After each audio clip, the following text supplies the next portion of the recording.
Nëse prindit janë të besimtarë të mirë të devotshëm, ata biidhnillah me lejen e Zotit, me ndihmën e Allahut do të edukojnë fëmijë të devotshëm, sepse duan për fëmijën atë që duan dhe për vetveten. Një njeri që ka frikë zjarrin e xhehenemit dhe domethënë punon për të shkuar në xhenet, do përpiqet që dhe fëmijët e tij të shpëtojnë nga xhehenemi dhe të bëhen banor të xhenetit.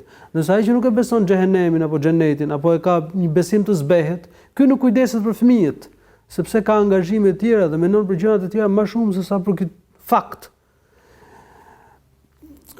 Pra, edukimi i fëmijëve është përgjegjësi para Zotit. Dhe kur prindi edukon fëmijën, pavarësisht se ka keqardhjen, po duhet ndjejë edhe përgjegjësinë që ka para Allahut subhanahu wa taala, se do të merret llogari para Zotit për këtë punë.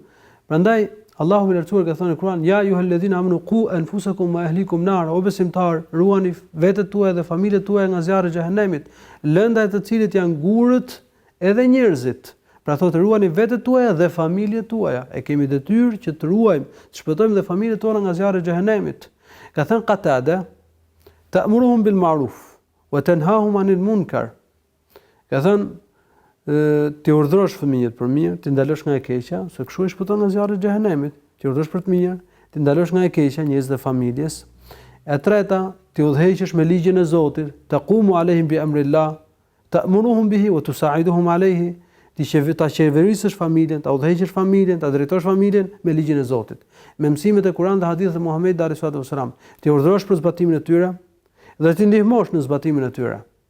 Dhe thotë nëse e vren duke bërë një të keqe, për shembull, një pjesëtar të familjes e shikon duke bërë një gjuna, ose fëmia është duke bërë një gjuna, ta këshillosh fëmijën që të ruhet nga ky gjuna, të heq dorë prej tij.